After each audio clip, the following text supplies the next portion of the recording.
Happy Friday, people! BobbyFi back with my man Sheets. We are going to be doing a Draftkings, basically a rundown. We're going to go game by game for this slate. I'm excited because we finally have a good slate. I really am getting tired of the NBA with these one game and the 3 game slates and then all the games at once.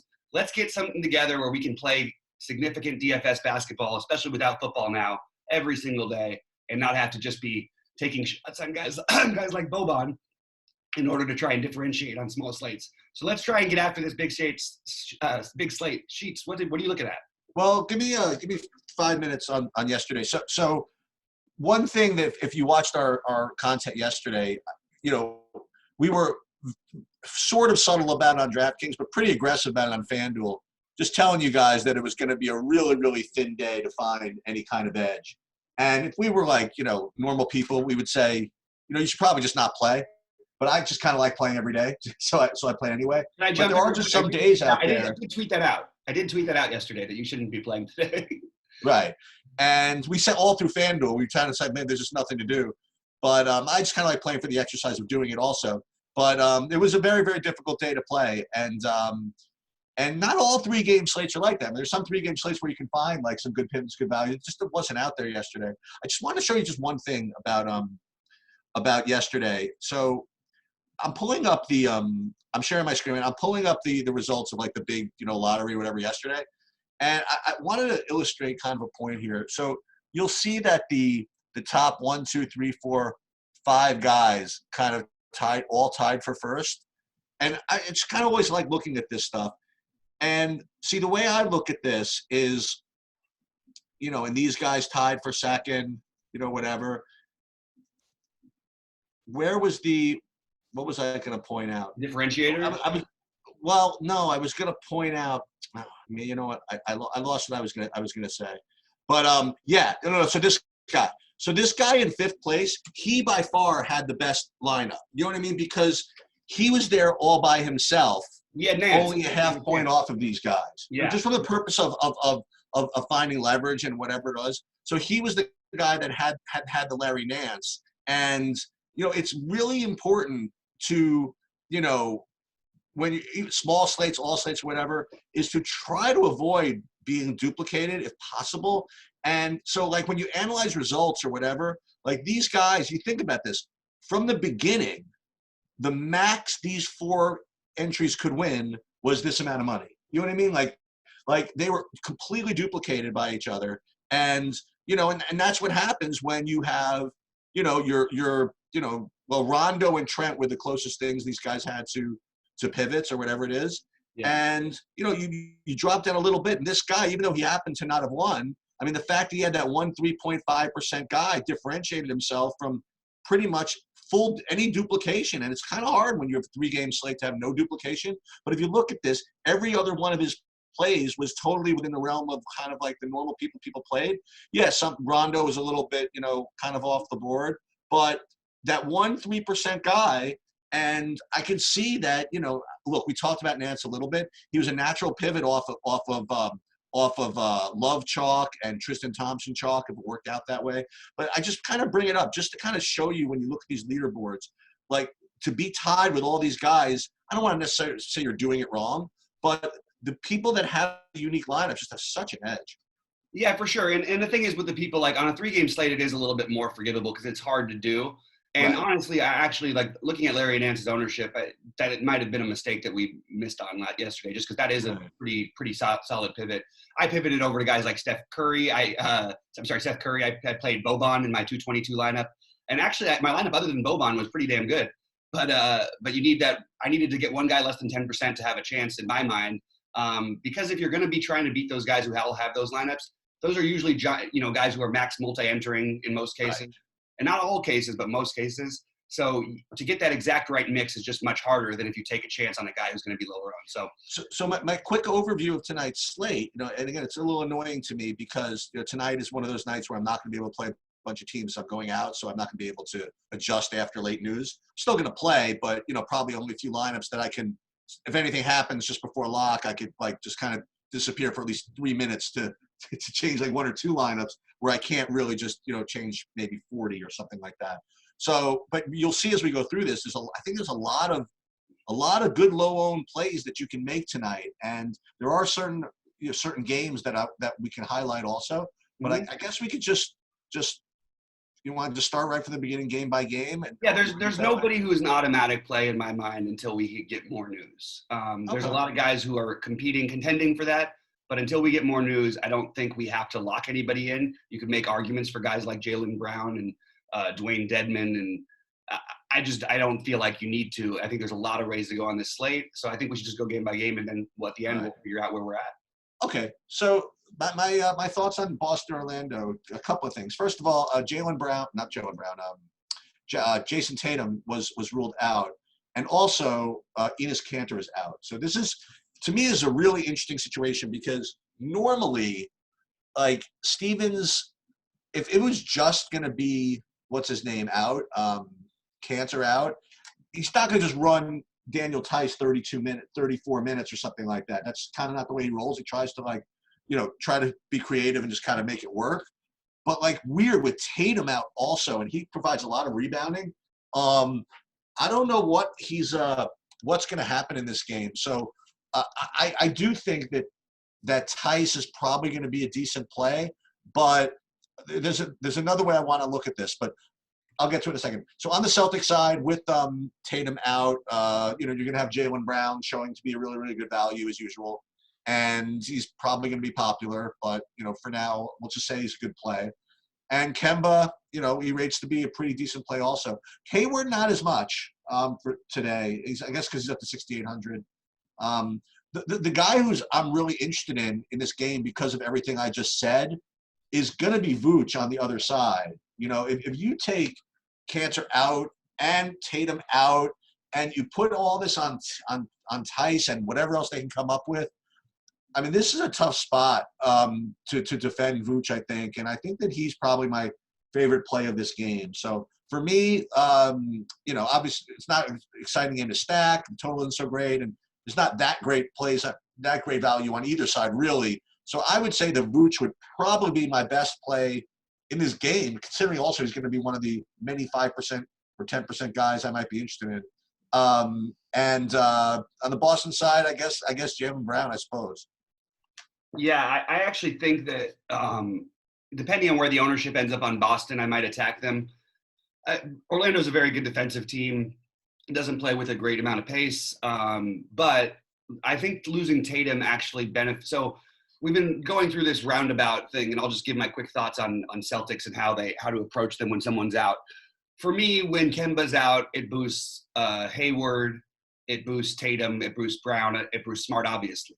Yeah. Now, in order, I would say it boosts without Hayward, it would boost Brown, Tatum, then Smart. Smart would always probably come in last, but because of the ownership, he always becomes the best tournament play. Today, you're going to have that opportunity with Hayward as well. So when Tatum is out, I think it benefits Walker, Hayward, then Brown the most. That's my. And why would you say benefits Walker? So the reason why it benefits Kemba is because Tatum on offense is the one who, when they run other plays, when they all tend to be healthy, it tends to be Tatum trying to take over a little bit more aggressively than Hayward. So if Kemba's losing usage, it's often to Tatum more so than Jaylen Brown, who can sort of get involved any which way. He can get there rebounding. He can do a lot of different things. He doesn't necessarily need to be the focal point of an offense, whereas both Kemba and Hayward will have the offense run more through them. So that's just my personal take. Now, I also think it makes Smart in play. So realistically, at this point, again, probably considering one Celtic in each lineup, but I don't think you need to do it on this slate as much as you did maybe some of the other slates, partially due to pricing. But if I'm gonna make a priority right now, it's still gonna be Kemba, given price and everything considered. Kemba, Jaylen Brown, then Smart, then Hayward, and I would like Hayward better if not for the price being a little bit higher than I want to pay for him. I like the price. Yeah, I'd rather pay the same price for Jaylen Brown. I feel like there's more safety in it, and I actually feel like the upside is no different, maybe even higher. So that's just a little bit where I'm at. But Kemba is definitely the one who I see getting overlooked here, and I want to attack. I also think it's one of the best ways to attack Orlando is with the point guard spot, who they've been pretty good overall against most positions. It's the one area where you can probably take advantage of him a little bit. And I don't mind your idea of running it back with Vooch. I actually think Kanter being out really hurts Vooch because if Cantor was going to be playing, Vooch is going to absolutely dismantle that man. And Tice is a much better defender, even though he's not quite big enough to match up like for the whole game, and you're gonna get some Grant Williams. But I still like Vooch overall. I think that you can use him as a run back for maybe playing two of those guys. There's a lot of games we're going to talk about, but the Boston side of this is mostly where my attention is. You can make an argument for guys like Aaron Gordon and Evan Fournier, but we are not really those guys who just love it. I mean, these guys are like 5X printers, but until they start showing some more upside in this current offense that they're running, it's really hard to play them. The only guys who have shown upside for their prices are Vucevic and Fultz pretty much. And I'm not going to play Fultz on this slate, so it's really just Vooch. You know, it's pretty sharp. Your comment about Tatum Walker benefiting when Tatum's out. What the Celtics like to run, and I'm not really getting too much into basketball here, but Celtics like to run a couple of things where they kind of start Tatum down at the low post and they screen for him and let him take the ball up atop and actually run the pick and roll sometimes. As a matter of fact, they did it so often last year that in my AAU team this past summer, we ran the exact same thing and called it Tatum. Like when you wanted to give the point guard a break, you have like another guy who can run it, just literally come from the low post, screen for him, and have him run the pick and roll. So with that kind of sequence out of the mix with him out, I mean, it's basically Kemba that's going to be the only one that's going to be running the pick and roll. But yeah, not to mention that Kemba with his upside at 7,500 is always in play anyway. You had the back-to-back blowout games, which are going to distort everybody's numbers. By the way, Marcus Smart was on his way to having a monster game the other night. Probably everybody gets there in a monster game, but they were up by 45 points or whatever. And you know what? Like, maybe are we going to worry about that? I don't think so. But like, it just probably is worth pointing out that they just smoked two really good teams. Probably worth like at least thinking about it, but not really. I mean, I think overall we want to play one of these guys, and the truth is this is just too cheap for Kemba. So I'm curious where the ownership goes. If he doesn't get really high ownership, he might be a guy I prioritize tonight. All right, so let's move on. Memphis Detroit is it's a 230 total with a pick 'em spread. So I'm naturally going to be inclined to be interested in it, and as usual, when we look at Memphis, nobody looks really good from a projection standpoint, which means they're always low owned. So it becomes a little bit intriguing to me. And one of the guys that I honestly, I'm going to take a shot with, one of the many 5% guys I can look at here. He might even be less than 5%. Is Morant. He's down to 7K. He was kind of overpriced for a while, and I was playing him up at those prices too, or whatever. But this could get to be one of those up and down games with him and Rose and whoever. And I kind of interested in Morant in this spot, and I could run it back if I wanted to with either Rose and or Drummond's from the other side. And if I really wanted to get kind of fancy, again, we got to talk about this because my next favorite guy in Memphis would be Valanciunas. But again, I always have this weird idea that I don't want to play two centers against one another, and I worry about the matchup of both of these guys. I try to talk you out of that all the time. I know. So that's why I want to bring it up. And I worry about the matchup, I guess, for both of these guys, right? So I'm very interested to hear what you think about. I don't really like anybody else in this game except for those four guys that I mentioned. Yeah, I think this game is I actually like I'm going to start doing something different. I'm going to start mentioning the road team first, just because it's the way we used to do things on RG. It's just I sort of get like a little bit lost. So I'm going to start with Memphis. I think that Ja is extremely in play here. It's not like the ideal situation, even though that Detroit, I like the matchups with the individual players. But like in terms of attacking the rim, there's better teams to attack the rim against than Detroit. The truth is I'm probably going to end up not playing a ton of Ja because I can just jump up to a guy I like better in Tatum. But I do have – he's on my board right now, as is Jaren Jackson. And then Joe Val is just the ultimate low-owned play who could just smash here. He's had great results against every big center in the league in the past. If there's not a more underrated center in basketball, I don't know who – I don't know who it would be. Like he's a better real-life player, in my opinion. I know this – you want to come after me for this one, go ahead. He's a better real-life player than Andre Drummond is. Andre Drummond is a stat filler, but that's that stat filler that we want tonight. Andre Drummond, this matchup suits him ideally. The pace and the number of missed shots alone should have him like a 2020 candidate easily. he still is a freak athlete. Like in this kind of a matchup, I just feel like he's a guy you want. Like he's a cash game play. I'm not touching anybody else on the Detroit side, but I think Drummond, you're going to want to, if you're playing multiple lineups and you have no exposure to Drummond, I think you might find yourself in trouble tonight because this could be one of those Drummond 65, 75 type of spots. I'd like to say a couple of things about Valanciunas because I played him a bunch, and just something that I've noticed. I don't know whether it's particularly relevant tonight. They're not afraid to play him in blowouts one way or the other. Again, probably doesn't have anything to do with tonight's game. Just my observation. First of all, they were kicking the crap out of Golden State, and he was smashing, and they ran him back in for the final 6 minutes, try to get him the 20 rebounds. Literally, they wanted him to get the 20 rebounds, and they were all rooting for him. So they have no problem running him in blowout minutes.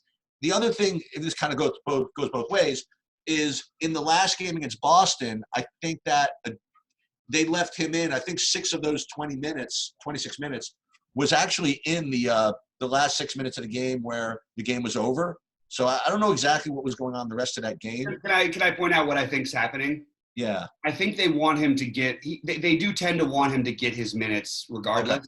But he doesn't. They don't want him to get heavy minutes almost ever. Like the only times you see him usually over 30 minutes is an overtime game or something like that. He's not going to get over 30 minutes in general. You've got a guy who literally is going to play pretty much 28 minutes, pretty much no matter what the game's circumstance is going to be.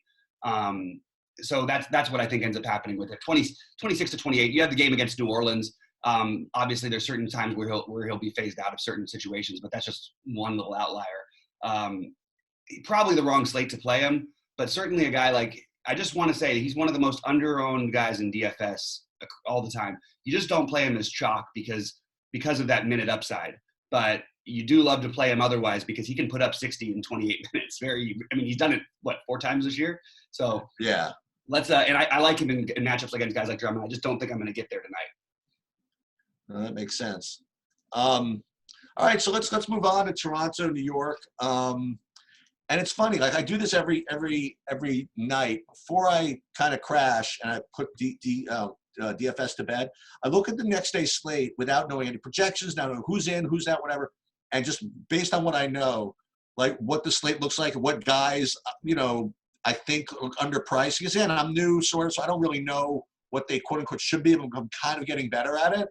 And when I looked through these slate last night, there were very few guys that stood out to me, like just from a visual that said, boy, this guy's like kind of cheap or whatever it is. I'm just not quite there yet as far as that goes. One of them was Morant, and the other one, for whatever reason, comes from this game, Toronto game. And I just felt as though that Siakam was like a good play here. He's working his way back from injuries. He had, a tough matchup in his last game against Philly, and he ended up with 44. So maybe he's kind of getting there. And against the Knicks, the Knicks are just terrible. I just felt as though this was kind of an interesting spot, again, for one of a number of players who were going to be really, really low owned that had really, really good upside. So I kind of liked him a little bit here. And then I go ahead and I look at projections. It looks to be just like, okay. But, I'm going to keep my player pool. I'm going to keep him maybe just, as a shot. And nowhere else on Toronto, again, like Kyle Lowry. The good thing about the fact that Kyle Lowry is exactly 7K is that you can figure out exactly what his fantasy points can be really easily because there's no like 7,100 or whatever. He's going to be probably get exactly 35 fantasy points. So we're good with him. And on the Knicks side, hey, the same guys I would take a shot on. I don't think I'm going to do it today, but Randall would be the guy I would play. I don't want to play Peyton again. I just don't really feel like playing Marcus Morris. I don't know. The guys just don't look – I just think there are better options than these guys. So for me, pretty unexciting game. The only guy, again, I would really target – again, I mean, not make my one lineup or 2 lineups, but Pascal Siakam would be a guy I would be interested in. Yeah, so I initially looked at this, and I'm all about Kyle Lowry tonight. All right, let's go. I don't mind, like 7K against this team who just cannot guard the point guard position. Hopefully the game stays competitive enough to where they need him because that's when he generally comes through. I know he struggled against Philly the other night. I'm willing to overlook a really tough matchup for him. And, look, and then they had the blowout with Atlanta. What happened in that game? He had to get limited in that game for some reason. I can't remember what it was. Look, he's a 7K player who's going to get 40 here, in my opinion, more often than he's going to get another number. That's a good argument enough for him as far as I can make it. It's the Knicks who are terrible against the position, and he's just too cheap. I understand that these guys, Van Vliet and Siakam, take away some of the usage, but this guy's got the ball in his hands. If this game is competitive at all, it's going to be Lowry. Now, do I prefer Kemba? Probably, but I'm definitely interested in potentially playing both of them. And maybe you play all three of them, with Morant also as the 3 7K guys. We'll get into it as we keep going. But if you use all your guard spots with those guys, I certainly could see you getting 150 points or 140-ish points from those 3 point guards, which would be awesome. Hey, just so the people are clear, I didn't want to interrupt you, but when you were talking about Morant in the last thing, you said, I'd rather go up 500 for Tatum. I guess you meant Kemba, right? Kemba, sorry, that's what I. Okay, no. Just to make sure that everybody's on that. Yeah, Kemba, don't play. So that's fine. But likewise, I mean, like, okay. So again, I would give my usual thing about So there's a super play on this, the super long shot play that you bet on the minutes going differently. Like, okay, so Siakam got the extra run. That game was an overtime game. I don't know where his minutes will be. I'm guessing they'll probably be back around the 34 or 35 range. So in that case, Siakam is definitely in play. But I like the idea of speculating on Anunoby potentially. Wow. Seems like a good game environment for him. We got him at a low price because, this is a guy we were paying over 5K for. I'm sure we didn't have Siakam during that time. He's a very hit or miss player, but he's a guy who can rack up stats in a bunch of different ways. And what I look at when I'm looking at a guy who's 4.1K is that, okay, does he have a chance for a double-double? Yeah, he's done that a couple times this year. Okay, does he have a chance to get some steals and some peripherals? Absolutely. A great matchup for that for him. I don't know where he'll fall in the value because I think we're probably going to hear about stuff later in the day, but I think that he's an interesting off-the-board value play that no one's going to play if you're going to get some exposure to this game, which is going to be tough because I honestly don't see myself playing any Knicks. I think Elfrid Payton is too cheap, but this is the worst matchup in basketball for him. So I'm probably just going to avoid it. And the only guy I would consider on the Knicks is Mitchell Robinson. Okay, that's interesting. Yeah. All right, so kind of had a little warm-up, couple games. So here we go. So Houston at Minnesota, 275,000 point total. And by the way, I'll take the over. Yeah. So we already like to attack Houston. We already like to attack Minnesota, and these two teams playing against each other creates a really, really good environment. You have a healthy, I'm presuming a healthy Towns, which, means the spread is closer and it could be a close game and all this good stuff, right? So what do you do? So first of all, DK sneaky, aren't they? They moved Westbrook up to 10-4, right? And they kept Harden at 11-1, and they're making it really, really difficult to not play Harden over Westbrook per se. And Russell Westbrook, so what's going to happen, there's going to be two things. Number one is that Russell Westbrook is going to be 2% owned, okay? Which is crazy for a guy who's averaging 65 fantasy points over his last 5 games. So if you feel like playing him, I am just not going to get in your way. Yeah. But for me, it starts with Harden and Cat. I think that they could both have really, really good games. I think they could both smash. And if you can get them in together, I don't know what kind of value there is on the slate. Because then, I'm sure it'll open up a little later. But if you don't want to play like Deadman at 50% ownership or something like that, which you might have to if you want to play those two together, that's one thing. One place I would try to start. One thing I'm not going to do, and these ownerships can change, but I know he's been playing better, and every slate's different. So I've been kind of talking about how Wiggins plays better with Towns back, and Wiggins has been doing great the last 3-4 games or whatever. But at 30% or whatever they're claiming, he's not going to be on him. You could just kind of keep it. You know what I mean? Like, look, if he were 10%, let's go. But I'm not playing a chalky Wiggins. I'm just not going to. He's going to show up in good projection models. I'm just not. It'd have to be a lower percent. Like, I'm not going to say he won't somehow accidentally, because I'm going to target this game so much, end up in a lineup or two of mine. Yeah. But they'll be cheap ones. One thing about Wiggins, I do want to point out, his best career games have always been against Houston. I know it's a different team. For whatever reason that is, their inability to guard the wing forward, partly because they always have their best defender, Tucker, on, usually they're the best player on the other team, which is not usually the wing. So I actually think that the way I'm going to approach this, because I like Houston so much, and I really think that this is one of those nights where I think you want to try to play one of Westbrook or Harden. And I'm much more on the Harden side, but when you see what the ownership's going to be on Westbrook, it's really hard. I mean, It's 5 games in a row now Westbrook's outscored him fantasy-wise. And, you know, they've struggled over those games, so Westbrook sort of has to take over, and he's played terrific. If he keeps going like this against this Minnesota team that's going to try and guard him with Shabazz Napier and they're going to keep trying to high trap Harden and getting the ball out of his hands, why wouldn't Westbrook score 65 to 75 again? Like, this is the best matchup he's faced in all those games. Maybe he'll score 85. Like, this could be a spot where you could get the guy who breaks the slate at no ownership. And you know what's weird is, like, you could say, oh, you're game log watching. Well, if no one else is game log watching, I'm certainly gonna. So this is a spot where I think you want to try and play one of them. Oddly enough, as I always keep saying with Houston, I'm still not sure they're my favorite plays in the game, because I love Clint Capella tonight. I think Clint Capella is in a really good spot. I liked him, the matchup with him against Cat. Cat is not a good defender. He over pursues all the time. Yep. Capella can, for guys who are like lazy occasionally on defense, that's who you want to play guys like Capella against, because he'll read you, man. There'll be a back screen for him to get an alley-oop dunk. He'll catch every offensive rebound. This is just a spot where I could see him grabbing a ton of boards. I think the double-double is an automatic, obviously, but like, you know, a 20 and 18 kind of a game is certainly in the mix. So I really like Capella, just slightly below Harden and Westbrook. But those guys, I think there's a one Houston player in every one of my lineup tonight, which makes me want to run it back. And you got Jarrett Culver is my favorite play. I know it sounds weird and it sucks kind of, but I want exposure to this game. He's the other wing that's affordable. I know he's had 2 horrible games in a row. You're not going to get the ownership on him that anybody's projecting right now, believe me. He's cheaper than his actual role on this team. Like, we haven't projected here 29 minutes. I think there's upside for those minutes. I do worry a little bit about him getting phased out a tiny bit, because they could use a Kogi and somebody else to try and guard Westbrook, and like maybe a Kogi, and I don't know, would they use Crab? I'm not really sure how it'll work with them, to be honest with you, because defensively it's a bad matchup for them.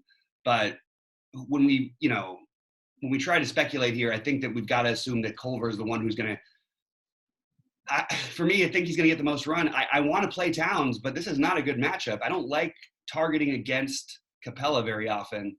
And I just don't think that's what I'm going to end up doing a ton today. I might change my mind if tons of value opens up, but it's hard to play Harden and Towns when I like some of these 7K guys a little too much. What about, so you mentioned a couple of things. So if you knew Culver was going to be 20% owned, what would you think about that? I would probably not play a ton of them. I'd probably be just a little below the field. Now, But if this were a but if he's going to be 10% owned, I'd be 25% on him. If this were a 3-game slate, would I be able to talk you an Allen Crabbe at 3K? Yeah. Okay. It's not though. So yeah, it's not. But absolutely, if it was a 3-game slate, there's definitely no way I'm writing off anybody in this game. Okay.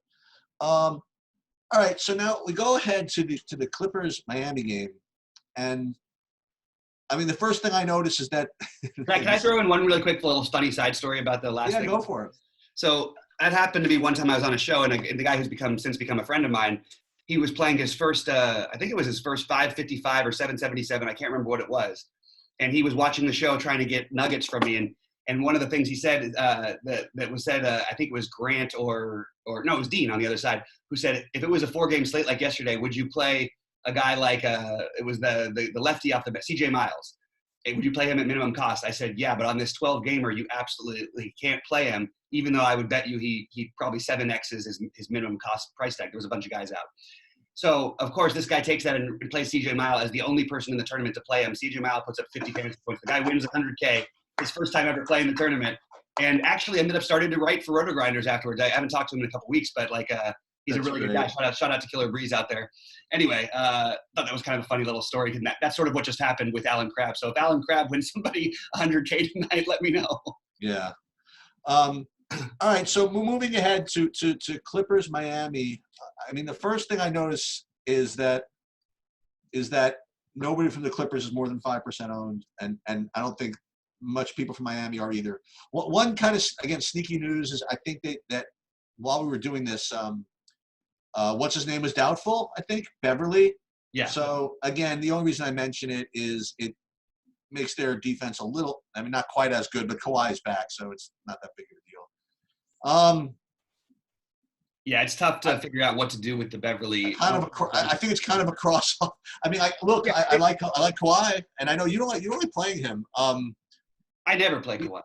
I know. You know, I like Kawhi, and on Miami, if I had to pick someone, I would pick Butler, but I'm just not too interested in playing him. So, I think Kawhi would be my favorite play from the game. And if I were playing multiple teams, like a lot of teams, I would probably just find a way to use him somewhere. But he wouldn't be the top 10K guy I would play. He wouldn't be the top. Like, I'd find a way to play Westbrook at 2% ownership before I'd play Kawhi. Yeah, or you play Harden, you pay a little tiny bit more, and you play Harden, who's got 150 as his upside. Like, right. But that's just my only argument for Kawhi. It's where he's priced versus, and also his production is often, it's not as much as it used to be, but it still is fairly scoring and rebounding dependent. Sure, he gets his assists, but like not enough to where a guy we're paying, like, LeBron, we know he's going to get 10 assists in the game. We know he's going to be around the double-digit rebound. We know he's going to be in triple-double category. Those are the guys I want to play at these price ranges, unless the guy can go out there and score 50 real-life points. Not that Kawhi can't, but why would he? And certainly why would he in Miami, of all places? Like, this is not a good matchup for him. If there was anybody I'm going to play in this game, it would be a guy who will rise to the challenge on the other side in Jimmy Butler. But if nobody's healthy, assuming everybody's healthy, who we have right now, including Beverly being out, I think this game is just a complete cross-off. Well, this could be like a Jack play, right? Play Butler in the tough matchup, play him with Kawhi guarding, right? But Butler is one of those guys. Like, I don't love Jimmy. I don't call Jimmy Butler a top 10 player like some other people do. But I will acknowledge that he's a top 25 player. The old argument that I got into with the guys was that Paul George was a better player than Jimmy Butler, which everyone will agree with, or at least as of last year, everyone agreed with. Jimmy Butler's got the new trend going his direction these days, but he's still a star. He's in between a star and a superstar, and in his mind, he's a superstar. So in really tough matchups, he does tend to step up and do what's necessary. I actually have been really impressed by him this year, and I think he plays a good game tonight. I just don't think you can justify it on this slate. If it was a small slate, great gamble at low ownership. Okay. Moving on to Atlanta, Oklahoma City, and when we get to this game, again, just to kind of just give you fair disclosure, there's the other guy, the third guy, I think, that I just kind of eyeballed before looking at anything, that I just kind of just looked to be kind of on the cheaper side, was a guy we played before, but just to throw it out there, I thought DeAndre Hunter at 4,400 was just kind of looked a little too cheap. Again, the projections doesn't kind of work out that way, but just what I had going in. But with this game, this could be, I mean, look, it's not as high of enough total game as some of the others, but Trae Young on the one side, and then on the other side, what you could do, I hope he plays. What's he? He says some portions of Thursday's practice. I mean, if he's out, this is another reason why I'm not playing that much tonight. Trae? If he's out. What's that? Oh, you're talking about Trae? Yeah, so if he's out, then you're back to the whole Teague and Brandon Goodwin thing, okay? But assuming he's in, certainly play him. But I think the interesting part is the Oklahoma City side. I mean, the Oklahoma City side, they're playing, assuming Trae's in, they're playing pretty much the worst defensive team in basketball, or at least do it.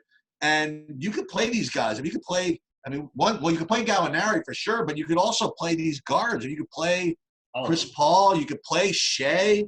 I mean, this matchup is so good. And there's just so many good plays tonight that these guys are also going to be like really, really, low owned also.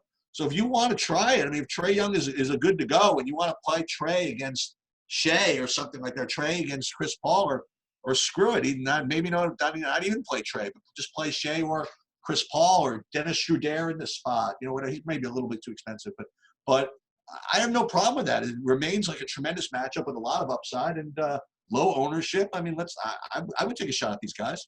A bunch of good plays that I don't like the prices on is the way that I would describe the OKC side of this.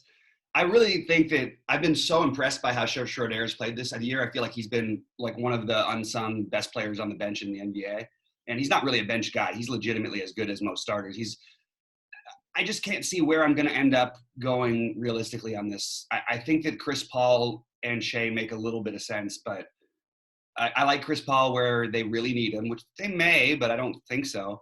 I do want to play some Trey because he's so cheap. And I just want to say real quickly, Trae Young is the most overrated player in the NBA. Anybody who thinks this guy should be starting for an all-star team is out of their mind, like literally out of their mind. Like if you want to talk about him as a real life comp, as who's a better basketball player, CJ McCollum is 10 times the basketball player that Trae Young is in real life when it leads to actually winning games. Now he's fun to watch. He's great for fantasy. I just want to point out that this guy is severely overrated, and you guys are doing your part out there by spreading around the word about this guy being so great because he's averaging almost 30 a game. He is a losing player, and I don't know if that's ever going to change. I hope it does, but I honestly don't. I'm not on this Trae Young bandwagon. All you guys are crazy about. To your point though, you know what kind of player he really is. What kind of player he is? An elite player. He's an elite All-Star game player. So, yeah, he'll play great in the. I can see why he'd be starting in the All-Star game, right? No, come on, get out of here. Perfect for the All-Star game. Get out of here. The fact that anybody else has to give up their spot to this guy is just absolutely crazy to me. I mean, even playing in the All-Star game seems too much for him, much less starting. I don't mind. It doesn't matter because the MVP is locked. What do you mean? The All-Star is he even? We don't even know he's not even in, is he? The MVP is locked. It's LaVine. He's going to win the MVP for sure. Is he even in? Who cares? They'll get him in. They'll get him in just to win the MVP. I love it. I hope you're right. I mean, that's going to be the sweet one. If he gets up, somebody ends up hurt and he ends up filling in for it, it'd be perfect. I think DeAndre Hunter is mildly interesting if we don't get other value, but mostly, to be honest, not that interested in this game either. What about the guy I've been hearing a little bit about? You like Alex Len at all?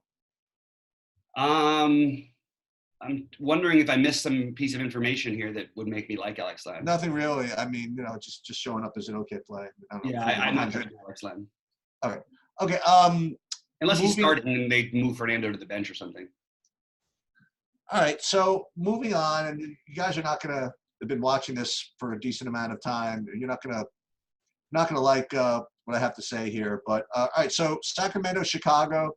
All right. So you want to go to the road team first? I guess I could do that. So Dwayne Dedmon, 4,600. If they announce he's starting in, which I presume he is, and he's going to be a pretty heavy chalk.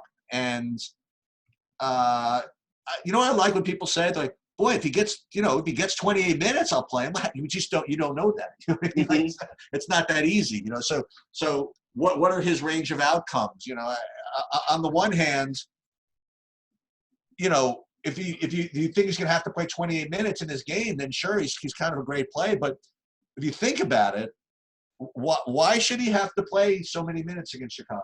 I mean, Chicago has just incredible centers that he's got to deal with. I mean, he's worried about. That's a good point. Matching him up with Lauri Markkanen or who else? I don't even know what. Can I jump in and piggyback on this point because I think there's an interesting. So Dedmon, I watched that game against Detroit because I played all the Dedmon and all the Detroit guys in that game, and they really did need him on the court because at one point or another, even without Drummond, you're playing Thon Maker, who's 7'2". You've got Christian Wood, who's 7 feet, and then you've got the other. He can even match up with guys like Moore. Like they needed some size to match up there. With Bjelica, and Bjelica can cover Markkanen. You know what I mean? Sure. They can get back to their more small lineup here. The only thing is, like, Harry Giles could actually probably get more run too tonight. I think it's a little bit of be wary at too much chalk ownership in tournaments of playing Dedmon tonight. I agree with you. I'm inclined to not play it if you want to know the truth. I would love to have someone else I could go to for value or something like that. But well, we have another guy in this game who's barely more expensive, who I think is the much sharper play. Okay, well, we'll get to that, I guess, because I can't play anybody on Sacramento side. On the Sacramento side, the other guy I would like, I would try De'Aaron Fox again. But again, attacking Chicago is not so easy nowadays, So especially if they're going to stick Chris Dunn on him, you know what I mean? So he'd be a decent play, but he's not like a smash play. Let's put it that way. And on the other side of this game, I'm not gonna play Zach LaVine at ownership. I'm not going to do it. Again, I have to see how the ownership kind of tracks along the course of the day or something like that. I don't think that on today's slate, given the amount of lineups I'm going to play, I don't think I'm going to get him. And again, I always play him. I love playing him. And every day I love just looking at the ownership when everything locks and I kind of say, oh my God, he's 1.9%, he's 2.3%. But if he's going to be chalk in any way, I just don't think that today I'm going to do it. What I'd much rather do is, maybe this is what you're getting at, is to play Thomas Satoransky at 4,700. I'd probably rather go to him, or I don't know if I'll go down to Kobe White, but I think Satoransky to me would be a better play than Zach LaVine, where Zach LaVine would be chalk here. That's all. It's just hard with Satoransky because these losing minutes, this is a real thing. Like he's edging his way into less and less of their rotation as as the season progresses, and it's worrying me a little bit. But I expect him to still have some bounce back spots here and there. And at this price, it's hard to not want to at least have some interest in him. But it's hard, man. I don't find myself in love here. I actually do like Zach LaVine, and I don't think he's going to have as much ownership as is projected for him right now. But my favorite play in this game is, and we can finally say it again, I know this is going to sound weird, but I'm going back to Bogdan. I think he's back. I think that just seeing him play the other night was all I needed to see that he's like back in the mix. He took 17 shots. He didn't play all especially great, but he played well enough. And it's not even that the 26 fantasy points. I don't obviously want more than 26 fantasy points. But if he gets back and he played 34 minutes the game before that, if you get this guy his minutes back and he's in the 30 range, I just feel like we're going to start seeing those monster performances. And even though the projections like him right now and that the ownership likes him, I still don't think he's going to be that crazy high owned. He's my preferred play in this game. I prefer him over Dedmon. Obviously different prices, but I think you could go heavy on a guy like Bogdan tonight. I had this exact thing pulled up for a full 5 minutes, looking at Bogdanovich, and I was back and forth on him so many ways in my brain of whether I really, really loved him. And then I looked at the ownership and I saw that he was going to be pretty, decently owned. Yeah. And then I just kind of thought about how Chicago's defense not as bad as people think. And I just kind of just like meandered off him as far as, my take on him. But that was my natural inclination is to kind of think about whether he's back. Let's put it that way. And maybe it's just the game log watching. Maybe it was whatever. I just felt as though that I could wait for a little more assuredness and a little better spot, maybe on a smaller slate. But I'm with you in concept though. By the way, also 4.6 on FanDuel. I want to throw that out. We'll bring it up on the FanDuel show. But I do want to also point out another thing about what you can feel good about Bogdanovich. So it's pretty clear to me that even with partly why I do think Dedmon is a little bit of a scary fade is maybe the minutes are secure, not just because they're out, because these are the guys who are on the block right now, on the trading block, Bogdan and Dedmon. So if they're going to be running them out there for minutes, this seems like as good a time as any to showcase your talent and try and get a trade going. So you play that angle right before the trade deadline. I think it's a pretty smart way to go.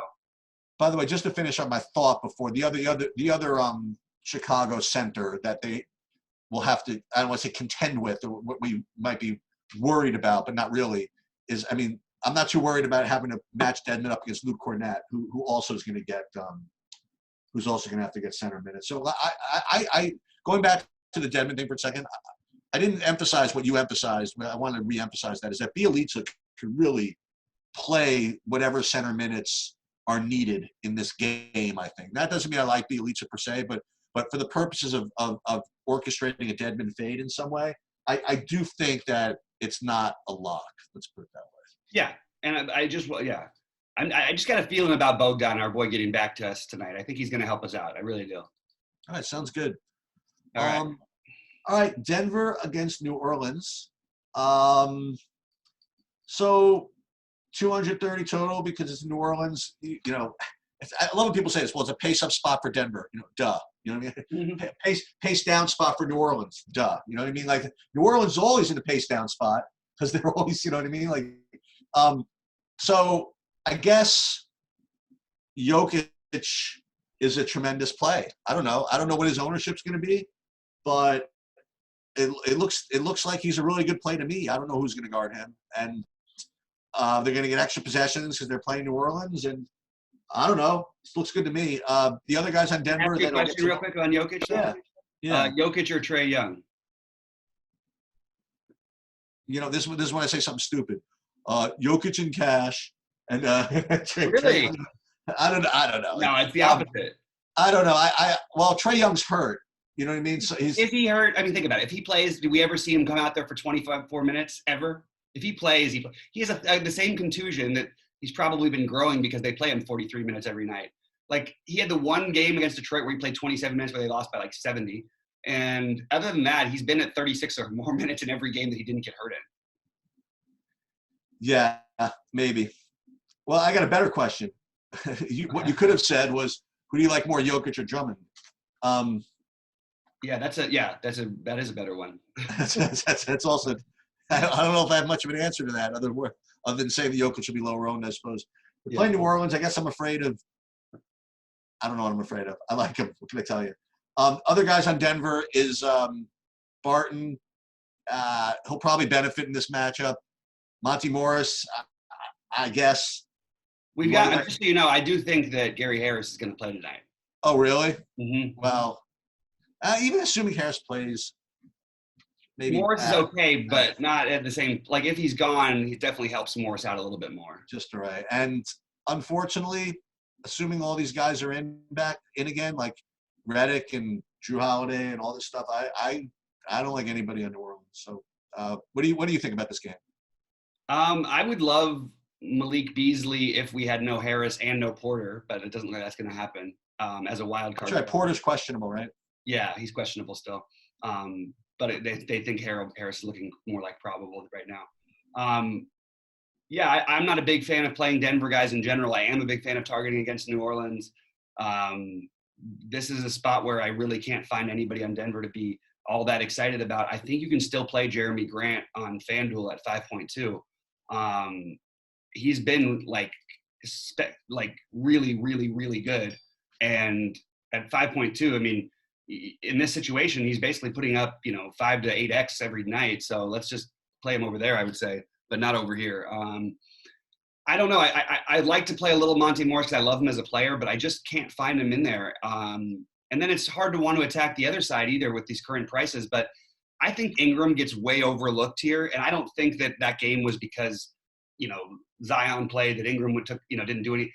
I'm not worried about Ingram at 8.3. I think that's like anytime he's under 9K, I'm going to have interest in him all year long. He's a guy who can go out there and get 50, like pretty much, not anytime he wants, but against anybody, I should say. I think he's mildly interesting. I think Drew Holiday is too cheap, which makes him interesting. But like, the truth is, I think this Zion thing is going to help Lonzo more than anybody else. I think the game's going to play a lot more open for these guys. And Lonzo's already been trending incredibly in the right direction. You're going to have zero ownership on Lonzo on either side. He's 6.2 on FanDuel. And I think Lonzo is absolutely worth taking a stab on tonight. I said the same thing the other night, and, I sort of laughed at myself because it seemed so stupid. But he put up 49 in that game, and he did it with 8 shots. He had 12 assists and 8 rebounds. He can do it in so many different ways. If he has a good shooting night, his upside turns into 65s instead of, the 45s or whatever that we're trying to edge out from other guys at 7K. Lonzo can get that and have a bad game. So I feel very high on Lonzo and in general. And even though this matchup isn't ideal, it's not as tough as it usually is with, both Murray. Well, I guess Harris being back hurts a little bit, but I think that Lonzo is the off the board play I'm looking at in this game. You know what DraftKings would, if they really wanted to get business, if they really wanted to be smart, what they could have done, if they want to really create some buzz or create some whatever, they would have made Zion Williamson like a price that people would have to think about. You know what I mean? Like if they made him like 4,500 or something, you know what I mean, with a 20-minute limit, then I'm telling you, people would, I don't know, but it would be a decision. You know what I mean? Like you can't, if you play him at 6,800, you're just, like you're just, what are you doing? If 2% play him, that's 2% towards your rake. You know what I mean? Like you just can't do it at that price. It would have been fun if they made him like, I don't know, that'd be an interesting over on like what would be like the break even point where you consider where he'd be either a good player or bad player, like 4,500, 4,600, something like that. I don't know. Yeah, but I felt that the other way the other night too. Like, and he put up 36 and he was 4 for 4 from 3. Yeah, he could, but he could also do that. And he also did turn the ball over 4 times in his first like 5 possessions. What is he on FanDuel, by the way? He's 55. Yeah. I don't think that I'm going to play any Zion today, but especially like when they take him out at the end of the game and he says, "Look, that's the doctors say." Whether it's true or not, it certainly would make Gentry look weird to come back and play him 28 minutes the next game. I want Zion. I'll play him at any price when I hear he's going to play 24 to 28 minutes. That's it. Okay. Anything else in this game? No, just a little bit of Ingram, a little bit of Lonzo, and I think you can consider Drew Holiday also. Like, I mean, every game is really important for these guys to win, so they're gonna try and tighten their rotations. They're gonna feature their best players more often. They're gonna make that playoff push. So all those guys should get a lot of work. Okay, so Phoenix San Antonio is really it's very interesting to me because I think I might want to try this. I might want to try the San Antonio guys that I know are going to be in there at the end, and I want to try the Phoenix guys I know they're going to be there in the end. I think it could be a pretty fast-paced matchup. What's the total? 230, whatever it is. I think it'll be a close game, and I think that I want to try this. I want to try Booker. I want to try probably somebody else in Phoenix. I might actually. This could be maybe an Oubre type game, maybe. And then on San Antonio, I'll try, not overpriced, priced up Aldridge with maybe even a DeRozan. So the guys that are annoying to me are guys that I would want to play, but they just don't seem to just ever have those minutes that I would want, like DeJounte Murray. I just don't know if I can play a guy like that until I see some signs that he can play 30 minutes or even have that upside for 30 minutes. And the other guy's going to be really tempting to me in his stack. He's going to be a low minutes guy, but at 3,700, Rudy Gay is going to be tough for me to just not at least consider, And he's not the guy that I play, but 3,700, I don't know. I might have to include him in a couple of things somewhere. I don't know. But that's pretty much where I'm at. I think I might want to take a shot at this. Maybe I won't end up having enough to go 2v2 or something like that, but maybe 1v1 or something like that. Maybe I think that this could be a game I go after. Yeah, I like this game a little bit. I think that everybody is jumping off of I don't know. I've been all over LMA talking about how he's a ceiling, and everybody's been saying, oh, he just puts up 35 all the time. I haven't liked playing him until the last game, but if everybody's going to jump on him now at 7-5, I actually think the better play in this game is DeRozan. I think that they're easier to beat from the outside than they are from the inside.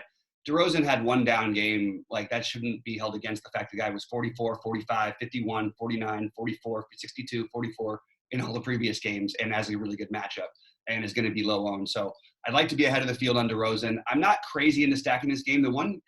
So I had a dream. For some reason, this happened in my dream. Ricky Rubio won me a tournament at 6,100 on FanDuel with 69 fantasy points, and he was 2% owned in my dream. Now, it turns out today he's 5,700 on FanDuel. He won 100K for me in my dream. I sort of like him as a weird play over here on DraftKings. I think he's going to be completely unowned because of the price differential. And I think Rubio is it's a good spot for him. It's a competitive game. They should, like you said, it should be close. You had the bad matchup against Indiana the other night where everybody, can sort of throw everything away. But other than that, like, Rubio has been mostly pretty solid and certainly has an incredible amount of upside, triple-double type upside. So he's the guy who's off the board who, I don't like him as much as I like Kemba. But I do think he's so far off the board that he's the guy who I would like to include. And same thing with Booker. Look, we can always just say Booker, if I'm playing multiple tournaments tonight, which I definitely am, Booker will always be in 10 to 20% of them. And the same thing with Zach LaVine. And maybe a lot of nights you may be throwing those lineups away. But the truth is, these guys more often than not have been saving me this season. Not even saving me, just like they made me a fortune in December and November. And Booker's been the one saving me this year so far. So I'm totally content to go right back there. All right. I know you never play him, so Rudy Gay, just not your thing. I mean, I don't know if he's going to play 10 minutes. Like, okay, fair enough. Then. I just can't see on a big slate taking that gamble. All right, fair enough. All right, so the last game, boy, 2 hours removed from all the other games, right? So, Indiana, Golden State. So here we go. So what's his name is out, right? So with Brogdon out, you would expect that Aaron Holiday would be the chalk, yet what I'm seeing is that the higher owned guy might be TJ McConnell for some reason. I don't quite understand or see that. I don't know if that's actually going to be the case. Again, I've made the case to you, which you don't kind of like, but that Aaron Holiday's not exactly the greatest usage guy, and he just kind of just gets the offense going. And I'm not really an Aaron Holiday type of guy, but if it's going to be between him and McConnell, for example, and in fact McConnell's going to be higher owned, I will certainly take my shot at Aaron Holiday. But the guy that I'm kind of interested in as kind of a value play for this game is going to be Jeremy Lamb at 4,400. Same here. And in a slate where you're going to need guys like at 4,400, I think I like him a lot. Now Sabonis is probably the best play, I suppose. Can I add one thing about Lamb though before we forget? I just want to make sure to throw it in. I think Jeremy Lamb, there's not only minutes like his ceiling and all that. What's going to happen is we're probably going to hear about news later today that's going to open up some other value. And a guy like Jeremy Lamb is going to be completely overlooked when that happens, whereas he might have some ownership before that. Right now, though, projections have him in the 5 to 10% range. I actually think that's low if everything were to stay the same, but he will be completely unowned if we hear about other news, which I'm sure we will as the day goes on. Sorry, keep going. And if you want, Holiday, McConnell, and Lamb, they're all guard eligible, and they're all 49, 45, 4,400. So if for whatever reason you feel you want to change your mind on one of these guys later, you can certainly go ahead and do that. Sabonis looks like a good play, I suppose. So I have no problem playing him. On the Golden State side, I presume he's going to be real. I don't know. I would say presume he's going to be popular, but D'Angelo Russell, 7,800, yet another 7,500 guy, right? How many of these 7,500 guys are there? Yeah. I've never had a lot of luck beating Indiana with 7,800 without Brogdon, though. That's true. That is very true. I also think I might be. You might have to talk me into him. I might be off of Draymond. He's just giving him so many chances to just do it for me. He hasn't quite been able to yet. And no, it's weird. I'm watching their games because I played these guys, and it's strange because in real life, Draymond is actually playing good basketball. He's playing really hard. Defensively, he's been terrific. He's not trying to get his shot because that's not what he does. It's just that's not who the player he is. Like, it's like he's a guy who's better, not necessarily with Steph, but he's better with, at least when he's got Clay and all the tools out there. Like, he just doesn't have those guys like he did before. Yeah. The only other guy in Golden State I would consider is Damian Lee. But the problem is, I mean, if they play all these guys like Burks and Robinson will get minutes, and you know what I mean? So I don't know. And obviously Russell will get majority of the minutes. So I don't know if he's that much upside, but I happen to like him. That's the best I can describe. But on this slate, I would probably either go with Russell or nobody. Again, you could talk me into Green maybe, but Russell would be the one guy I would play. And again, against Indiana, it's kind of, I don't know, maybe your point about Brogdon being out is worth something. So maybe that's enough for me to get on it. But I think my favorite play from this game is the guy you talked about. It's probably going to be a little stupid little 1% Jeremy Lamb or something like that. I have a lot of interest in the Indiana side of this game and in a lot of players. I don't know how to pair them together or if I want to do that at all. But that Brogdon being out, I think, does affect things enough. And it's interesting because Jeremy Lamb's price is so cheap. I think he's a really solid play, obviously. I actually really like Sabonis. I think he's going to he's going to just dismantle the front line. They're not going to put Draymond on him the whole time. So he's going to actually play against their centers and stuff. So I like that. Or I like on the other side, like this is the guy who I can't get off of because I know what the upside is realistically for him. And he's 4.9. I have to play Miles Turner. I just have to do it. Look, I know it's not been great lately, but even in this not great, it's not like he's still, 25, 30. It's not like he's been horrible. But you have a really high ceiling with this guy who hasn't really shown it. And this is the kind of matchup where it could come out. So if other value doesn't open up, I think he's an interesting candidate because I feel like you can feel safe with him at 4,900. He's going to put up 20 plus more often than obviously more likely than not. And he's, you got that 40 plus upside in a terrific matchup against a team that can't attack, you know what I mean? And if they try and come in, I mean, he could get a bunch of rebounds in this game. There's just a lot of ways it could play out for him. not, obviously not the most exciting thing in the world, but at 4.9, I think there's upside for Turner to definitely be in play.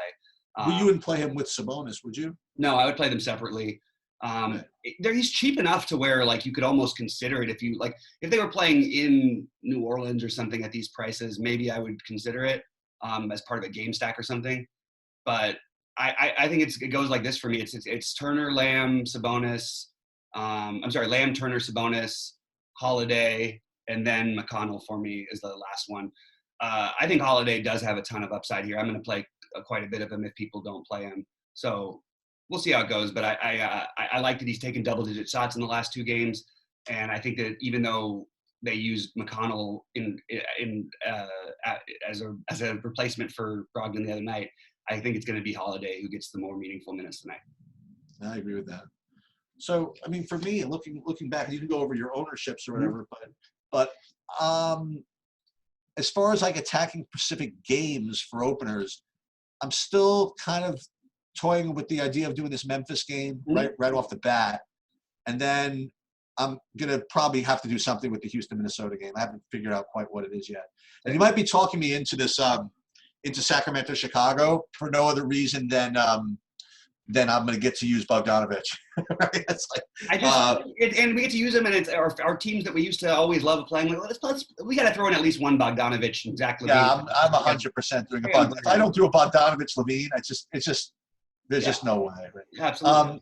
And then I might temper my enthusiasm for the Phoenix San Antonio game a little bit after thinking about it a little more, and I might kind of upgrade my thoughts on the Oklahoma City side of this Atlanta game. I don't know. I'm kind of really into the idea that if Trey plays, as bad as Trey is defensively, getting a kind of banged up Trey defensively is like just basically Swiss cheese. You know what I mean? So maybe this could be like one of those Shea 60-point games that I was unable to obtain when I was fading all those games. And maybe I will get talked into this Indiana Golden State. It's such a low total compared to some of these other games, but at least I kind of know where I'm going to go. Like I'll play some Russell, I'll play a Jeremy Lamb. Maybe your idea is pretty good, or with a Miles Turner or something like that. But it's definitely a slate where I think you can play like a lot of teams, and I think it's probably recommended that you play a decent amount of teams if in fact that's your style. Yeah, I think it is a good multi-entry slate. Completely agree with all that. I think that for me, just going down through my ownership, there will be some game mini stacks for me. I like the Houston situation. I like the Memphis-Detroit one, but I think that mostly I'm going to be trying to target just getting my favorite plays in on this slate. And my favorite plays, these guys I have in one tier, James Harden, Kemba Walker, Jaylen Brown, Andre Drummond. Obviously, it's hard to play all of those guys even together, but like those are I have sort of as my tier one. And then as my next tier, just beneath them, I have Westbrook, Capella, Bogdanovich, pretty much as their own plays. Maybe I go a little lower on Bogdanovich than the other guys. And then just barely beneath them, I would put the Deadman being below the field probably at 25-ish%. Deadman, Jeremy Lamb, Miles Turner, Kyle Lowry, Trae Young, who I actually think I want to play a little bit more of now that he's already announced in and he's probably not going to be owned. I like D'Angelo Russell too, running back on the other side of that other game. And then you get into the Sabonis, Morant, Holiday, Culver, that sort of situation. But that's sort of the way I've got it right now. Obviously, there'll be information breaking later.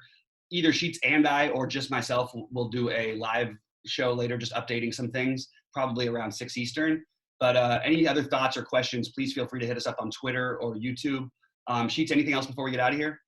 Yeah, just the last thing is something you had mentioned with respect to playing D'Angelo Russell is when you have guys that are out, and we say this a lot, but just to emphasize, when you have guys that are out, whether it be Brogdon or somebody or whatever it is I think that people spend just 95% of their time discussing how that affects that team, which certainly makes sense because that's the most important thing.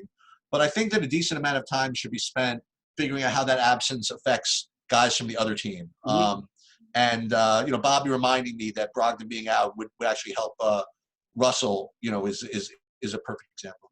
Mm-hmm. And I just want to make a point of this slate. There's a lot of different routes you can go, but I think that you're gonna. So I had my bold Bradley Beal call yesterday, or no, the day before yesterday, where I said that Bradley Beal was going to put up 50 fantasy points before he had been doing it, and that worked out well. So I'm going to make my bold call today, and it's not maybe what doesn't seem that bold. I think you're going to need one of Harden or Westbrook to win. That's pretty bold, I guess, considering the combined projected ownership is less than 20%. So that's sort of the way I'm looking. I think that I think one of those guys sets this slate on fire with at least 6.5xing their monstrous price tags, which is the equivalent of like 10xing one of the lower price tags. So those are the guys I think that tonight I'm going to stand by. And I'm also going to say that I'm probably going to have one Celtic, usually Kemba or Jaylen Brown in most of my lineups. All right, sounds good. All right, so we will be back with a FanDuel video. And for now, guys, again, like and subscribe. We will talk to you soon. For Sheets, I'm Bobby. We will see you at the top of the leaderboards.